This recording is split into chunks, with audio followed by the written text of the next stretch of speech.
The snake beneath the sugarcane, the mystery that changed my life. My name is Shi Heng Ye, and I am a farmer. I was born in a small village, surrounded by endless fields stretching toward the horizon. My father was a farmer, and his father before him. Farming wasn't just our profession, it was our identity. The soil beneath our feet fed our families, paid our bills, and determined whether we would celebrate or struggle each year. Among all the crops we grew, sugarcane was our pride. Every season, I invested my savings, my time, and my energy into producing the best sugarcane possible. Farming is not easy. Many people think seeds are planted and crops simply grow. But farmers know the truth. Every harvest is a battle against drought, insects, disease, storms, and uncertainty. For years, I worked from sunrise to sunset. Some seasons were good, others were devastating, but I never gave up. Then one day, something happened that would become the most talked about event in the history of our village, a story so unbelievable that people still talk about it years later. It began on a scorching summer afternoon. The sun hung high in the sky like a ball of fire. Sweat poured from my forehead as I prepared a new section of land for sugarcane cultivation. The field had been abandoned for years. Tall weeds covered the area, making it difficult to work. As I swung my tool through the dry grass, I suddenly heard a strange rustling sound. I froze. The noise came again. Slowly, I turned toward it, and there it was, a massive black cobra, the largest snake I had ever seen. Its hood expanded like a dark umbrella. Its eyes were fixed directly on me. For a moment, neither of us moved. The entire world seemed silent. Then the snake hissed, a sound so terrifying that it sent chills down my spine. Fear took control of my mind. I knew cobra bites could be deadly. I was alone in the field. There was no one nearby to help me. In panic, I grabbed the nearest farming tool and prepared to defend myself. The snake moved. I reacted instantly.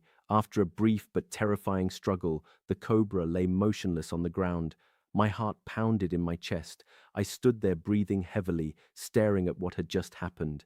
The danger was gone, but now I faced another problem. What should I do with the snake? After thinking for a few minutes, I dug a deep hole in the soil and buried it. Then I continued my work as if nothing had happened. Little did I know that this simple decision would eventually become the source of an incredible legend. The following week, I planted sugarcane over the entire field.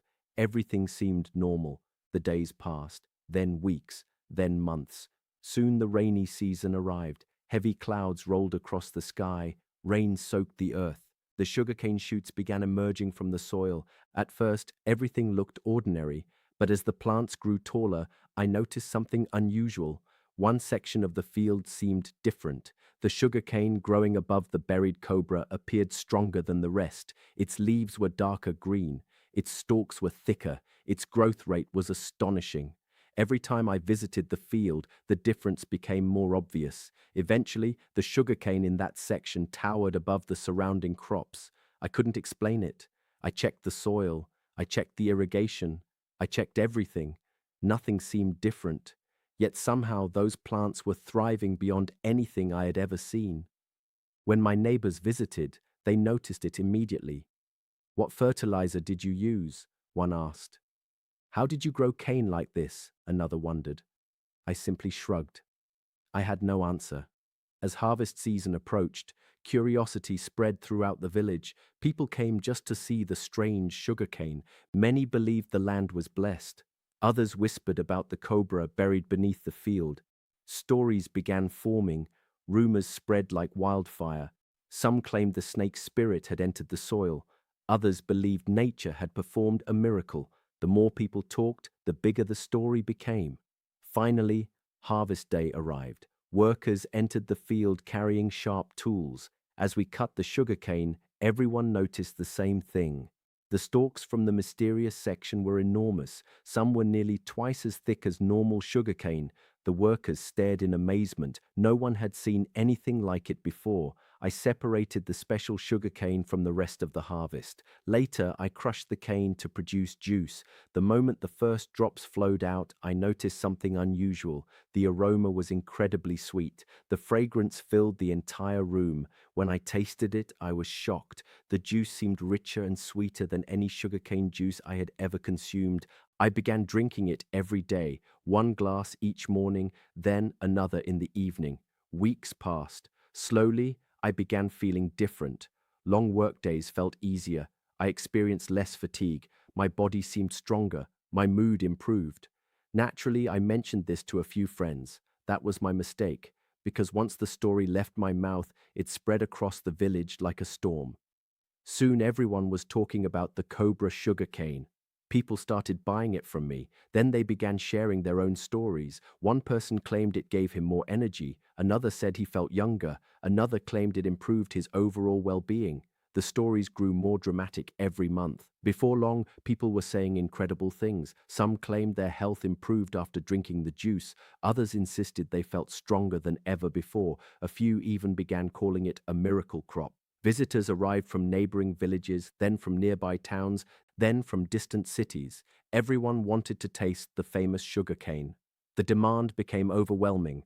Cars lined the roads outside my farm. Journalists came with cameras, bloggers wrote articles, travelers crossed long distances just to see the legendary field. As the years passed, the story became larger than reality. Some people claimed the sugarcane could solve almost any health problem. Others believed the cobra had left behind a mysterious gift beneath the soil. The legend grew bigger and bigger. Then one day, an elderly scholar arrived. He spent hours walking through my fields. He listened carefully to every story. Finally, as the sun began setting, he turned toward me and smiled. "My friend," he said softly, "people love mysteries. They love miracles. Sometimes they want to believe so badly that ordinary events become extraordinary legends." I nodded. He continued. "What began as a dead cobra and a healthy crop has become a story told by thousands. Every person adds a little more. Every listener imagines something greater. That is how legends are created." His words stayed with me. As I watched the sunset over my sugarcane fields, I realized he was right. Maybe the field was special, maybe it wasn't, maybe it was luck, maybe it was nature, or maybe it was simply a story that captured people's imagination. To this day, travelers still visit my village. They ask about the buried cobra, they ask about the famous sugarcane, they ask whether the legends are true. I always give them the same answer. I don't know. All I know is that one hot summer afternoon, I buried a cobra beneath a sugarcane field.